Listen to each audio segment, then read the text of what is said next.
think it disconnects you. Like, I'm not good at sharing problems. Well, that's good. You shouldn't share problems. What's up, guys? Welcome back to my channel. So I'm here today to talk about The Real Housewives of Dubai, Season 2, Episode 12, Serving the Tea. So be sure to like, comment, subscribe, and let's jump right on into it. So the episode begins with Lesa Milan inviting everyone to this, little launching party for her, little self-care expansion to Mina Row. So she initially started with just being maternity wear, but now she's starting to expand to, belly masks and, this little, ointment or, cream for your nipples when you're breastfeeding. Things like that. Just kind of, expand the range of products that she's offering. So she's having an event to kind of, introduce some of her self-care products to the ladies. Lesa kind of said it was a skincare launch, but there's not much skincare. There's some, masks and stuff, but there's no, cleansings. They're, body oils. It's, just some more self-care, wellness type products. And you would think that would kind of Lesa kind of showcasing her business expansion, blah, blah, blah. But no, what was the real centerpiece for Lesa was her just being so irrationally angry with Talene, it seems like. You know what I mean? Just what the fuck is going on? And she's like, oh, I'm matching your energy. No, you're not. You're going from 0 to 100. And Talene is actually pretty fucking laid back, even when she's arguing, except when she was in it with Brooks. Then she was drinking, smoking a cigarette, like some fucking gutta bitch. But Talene won't escalate it to the next level with her tone, with the cursing, with the vitriol, basically. She won't escalate it like that. And Lesa just does. And then last episode, she was getting all emotional with Stanberry, citing oh, you mentioned that I was an escort last season. That was a flat out lie. And now I'm afraid people are going to think that's true. They may think less of me. They may not want to invite my kids places, blah, blah, blah. But look at how you act on the show. If anything, I feel like people would dislike that more. You know what I mean? They're oh, she gets, look at how she acts. Oh, my goodness. I don't know. It's really, Lesa, you're going to blame, Stanberry for any negative sentiment. No, it's because of how you act in arguments. And before coming to record, I was literally oh, do I go in on Lesa or Brooks? Because Caroline Brooks is also just oh, why is she getting this other spa and not my own spa? Why isn't she helping support my business? Blah, blah, blah. But I honestly feel if Lesa had done that, the conversation would be oh, she had to use Brooks for her spa, blah, blah, blah. She couldn't get her own. I feel it would have just turned the conversation into something else as well. And yes, all the heavy decals and branding was a bit much. Even before the conversation came up, that was the first thing that jumped up to me as a viewer. I was oh, there are these decals, what, the shit on the wall and the glass, the mirrors is oh my gosh, that's usually not what we see. And they'll have their branding, they'll have their little posters and whatnot. And the conversation recently came up as well on Orange County. They're oh, Heather, she has all this heavy branding, all this HD. Actually, that was last season, I believe. That was last season in Orange County. But the conversation came up on OC as well, because it's kind of cringy, you know what I mean? Can I just enjoy the venue without seeing this fucking plastered ass, you know what I mean? And I don't know, being a decal is also kind of just extra work. I don't know, but I get the sentiment, you want to advertise and promote, but it's just kind of overkill a little bit, you know what I mean? But Brooks was just on one in this episode. Do you feel she's really trying to make it look like she has a spa? Yes, she is. Why else would she decal the floor, decal the windows, if she's not trying to make it look like she owns the venue? A real friend wouldn't try to rain on another friend's parade. But as I've said before, Brooks is a good villain. I enjoy Brooks if I just look at her in the perspective of she is here to cause chaos. She is here to you know what I mean? So in that respect, it's Caroline Brooks. Of course it's gonna fucking, you know what I mean? So there's that. Anyways, then see Caroline Stanberry. She has her parents over. They're visiting Dubai and seeing her new home for the first time. They're actually in town for her twin son's bar mitzvah, and Caroline Stanberry gives some background. She notes that her father is Jewish and her paternal grandparents are Jewish, but her mother is not. So she kind of grew up in a mixed, like, Jewish Protestant household, and that she's always kind of had that, you know, plurality. Sergio's Catholic, and in the last episode, I believe, he was like, oh, look what I got from Spain, this, like, statue of the Virgin Mary, let's put it above the bed. She's like, no.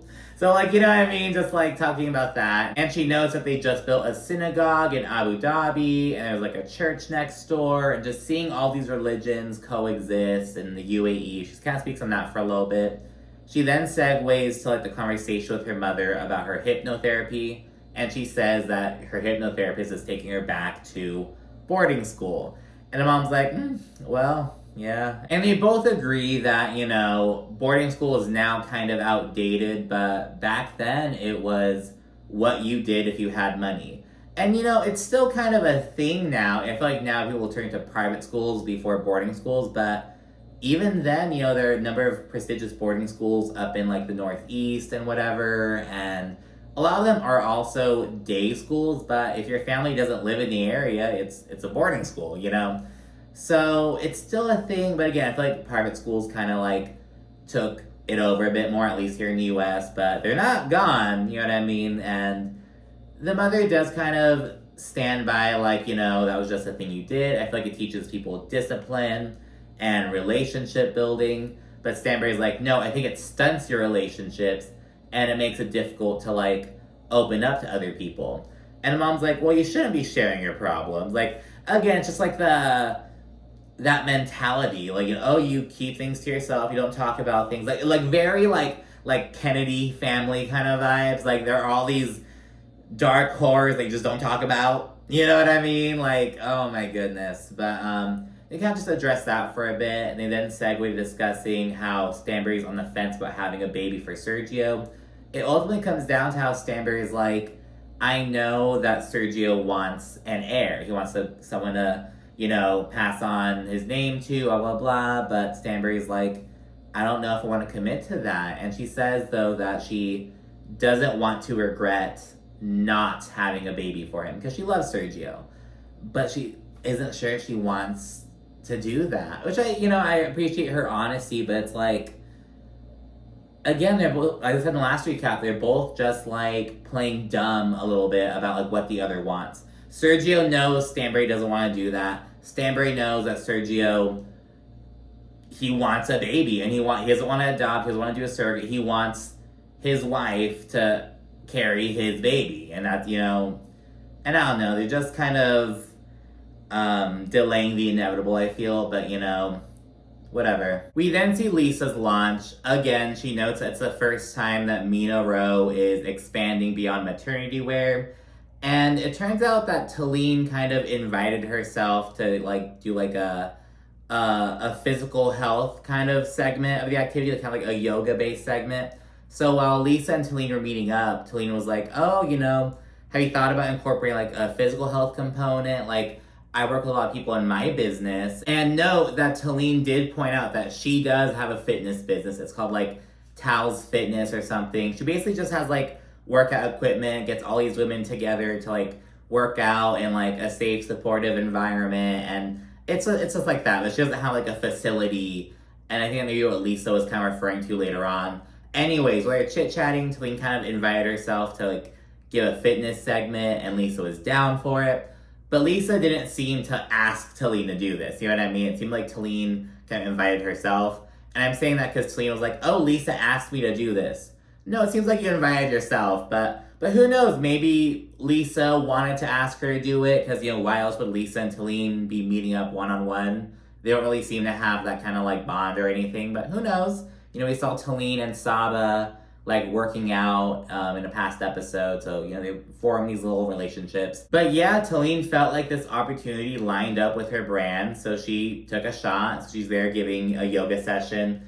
And Brooke, she's hella confused over this yoga portion. She's like, oh, what does this have to do with, like, these skincare brands, this wellness stuff? And it, like, kind of does if you frame it as wellness. But I do think that Lesa was kind of like, oh, skincare. It's not like skincare. You're not making, like, a moisturizer, like a serum, and, like, you know what I mean? It's, like, for, like, wellness, you know what I mean? Like, yeah, there's some masks, but also, like, you know, the the nipple cream, like the belly mask, the body oil, like, I don't know how to explain it. I feel like it's not like skincare though. It's not skincare, but I feel like you have to frame it around wellness, and then the yoga shit kind of makes sense. But yeah, it's like, well, Brooks, I mean, this was Talene's idea. Don't be too hard on it. But anyways, Brooks also points out the heavy Mina Rowe branding all throughout, and she has some theories about it. I wouldn't put my friend who has spent millions in building her business independently in a position where she felt uncomfortable, like, oh my God. After yoga, Lesa and Sarah chit-chat about the whole kidnapping shit. Lisa's like, how you doing? How's your son? Yada, yada, yada. And Lesa believes that Sarah's kind of telling her son too much, as basically all viewers have expressed, you know what I mean? Everyone's kind of like, dude, like, chill the fuck out, like, bring it back, you know, like, stop sharing so much with your 7-year-old son, like, dude. So yeah, I'm with Lesa on that one. Lesa and Ayan then chit-chat, and Lesa basically blames Stanberry for their fight, because she's like, oh, Ayan, you know, I see you hang out with Stanberry again, like, didn't you learn that she's the one who was kind of the reason that we're fighting? And Lisa's whole thing is like, yeah, it's because Stanberry, you know, outed you at that table, blah, blah, blah. And it's like, well, hold on. Ayan is the one who betrayed your trust. Like, why aren't you holding Ayan accountable for that? Like, why is this all Stanberry's fault? Like, Stanberry revealed it. It's like, you're more mad about it being revealed than the fact that Ayan did that, it seems. And again, it's like, Lesa was waiting on Stanberry to fuck up. She was waiting on her to fuck up, because Lesa doesn't like Stanberry. And I'm not sure that Stanberry even likes Lesa, and maybe not even Ayan. You know, I feel like I don't know, but I like Stanberry, you know, whatever she's doing, you know, she's having a good season, I'll say. And this is actually a really good season of Dubai. There's some people kind of being like, oh, it's a snooze fest, I want more drama. It's fun, like, I don't know, I'm enjoying it, to be honest. Like, that Bali trip especially was honestly really great. But before I move on, I also have to note that Lesa essentially admitted that she's jealous over their friendship. She's like, oh, don't get too close to that bitch because I get jealous. Like, she's kind of gonna be fun about it, but she does admit it, you know what I mean? So there's that. And finally, we get Brooks chit-chatting with Talene and Stanberry, and she's questioning how much Lesa paid to rent this spa, this salon area. And she's like, I would have let her use Glass House for free. And Talene's like, yeah, you know, she should be supporting you and your business as much as you're supporting her and her business, blah, blah, blah. And Brooks is kind of bothered, actually. And she accuses Lesa, again, of, like, trying to act like she owns the place, trying to, like, you know, make it seem like this is her spa, her Mina Rowe area. And she's like, no, Lesa, I actually have my own spa. I don't have to use these decals. It's this whole thing. You know how Brooks gets in her confessionals. Did I start a whole entire Glass House maternity wear? No, I wouldn't do that. And Brooks keeps gassing the situation up, and Stanberry straight up asks her to, like, just not talk about it. Just, like, leave it alone.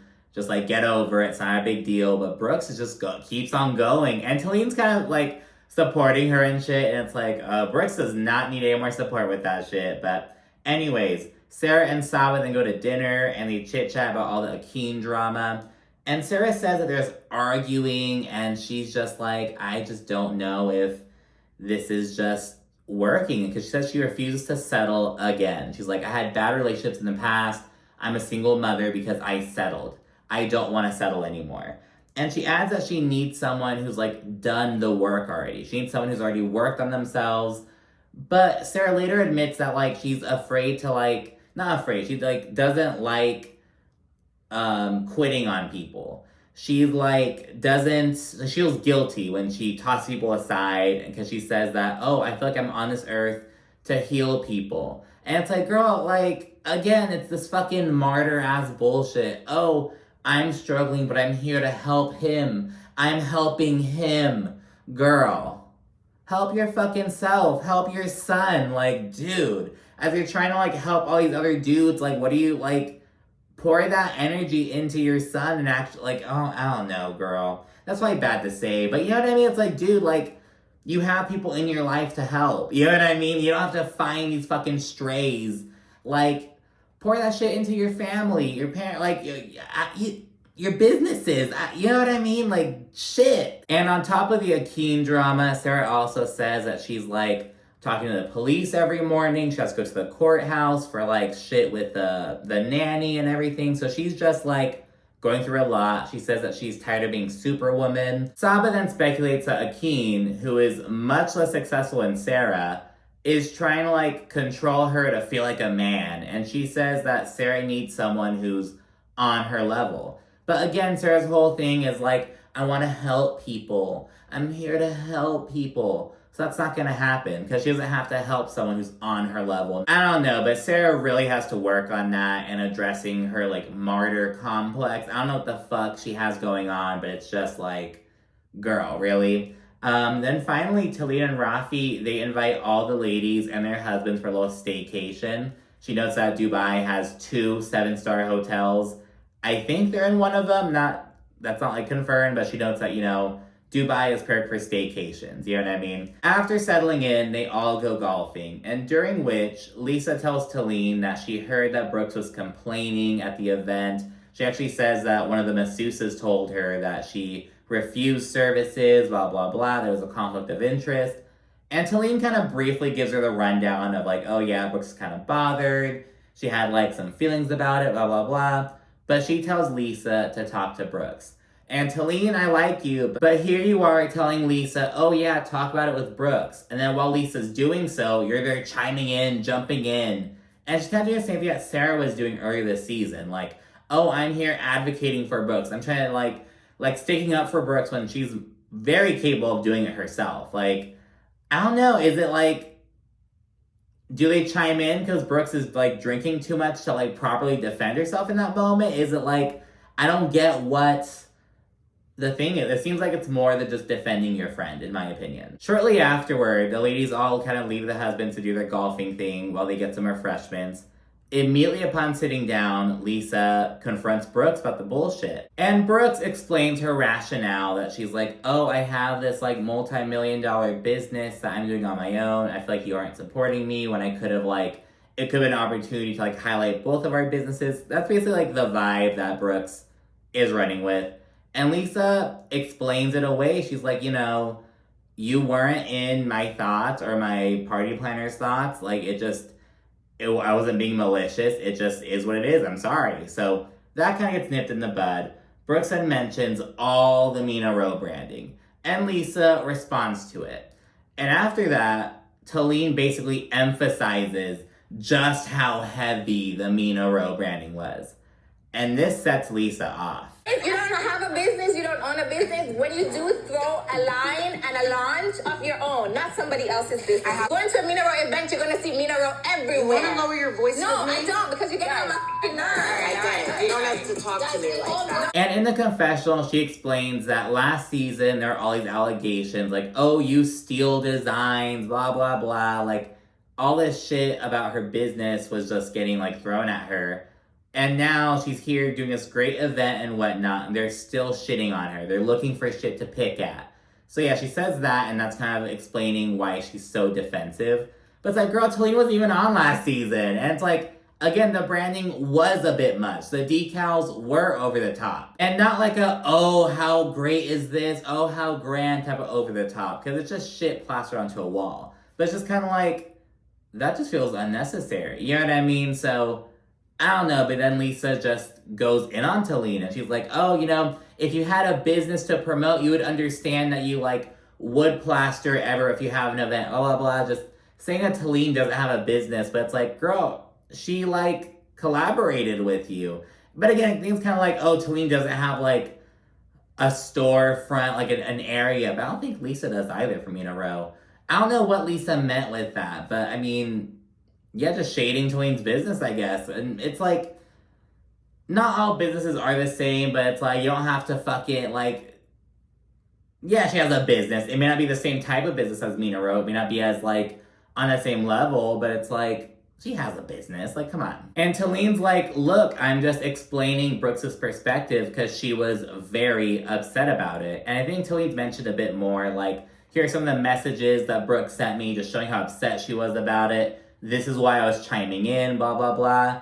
And Lesa just gets loud and defensive as fuck. Don't fucking point at me, Talene. Oh, so you can point at me? You cannot go to a Mina Rowe event and not expect to everywhere. Bitch, if I couldn't freaking say saw it in my ass crack that day. thank God, I would have put it up further if I could. And afterward, the ladies all get ready for the evening and basically react to the drama and whatnot. And Stanbury says that Lesa told Talene everything that she wanted to tell Brooks. And yeah, that's what it is. Lesa took her anger out on Talene rather than Brooks. For what reason? I don't know, but that's basically what fucking happened. They then go to dinner, and Sarah introduces this, like, couples trivia kind of game, and they're all laughing and talking about sex, and just, like, they're actually having a really good time. And afterward, Ayan tells Brooks, who's right next to her, she's like, I don't understand what happened earlier. Like, and it's like, Ayan, why are you, like, bringing this drama back when they're having a good time and whatnot? But yeah, she mentioned this to Brooks, and Brooks is like, oh, what don't you understand? I was bothered about it. Like, she was supporting me, blah, blah, blah.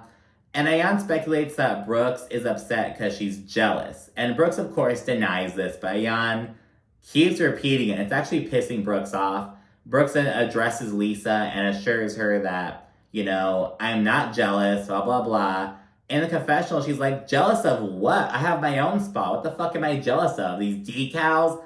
Like, just going in. However, Lesa agrees with Ayan and says that Brooks is jealous, and she also adds that, oh, Brooks, make a huge old deal about me not going to Glass House, but you don't even go to Glass House for your own services. You have other people do your hair, your makeup, do your massages who aren't at Glass House. And Brooks is like, what? What do you mean? And she explains, like, I've had the same glam squad since Adam was 4 years old. Like, I'm not going to kick them to the curb just because I have my own business. They're still going to take care of me. But Lesa says it's just a flat-out lie. Brooks doesn't use her own services. So, yeah, I don't know. But yeah, Brooks gets all defensive and whatnot. And ultimately, Lesa says that Brooks isn't upset about, like, oh, Glass House not being utilized. She's just being a hater. But the thing is, you know, I think her whole thing is, like, why wasn't this done at Glass House? We could have had it at my venue. I don't know. And by the way, Brooks is talking about how Lesa has all these, like, decals and shit. But Brooks' salon literally has these, like, massive fucking pictures of Brooks. Like, okay, girl, but whatever. And amid all this bullshit, Brooks is looking at Talene to, like, jump in. She's, like, asking Talene, like, oh, how many times have you seen someone come to the salon? Like, asking Talene to, like, back her up, essentially. And Talene's like, no, I'm staying out of this one. I got my head ripped off earlier for trying to defend you. And she also adds that she's been called bitch one too many times today.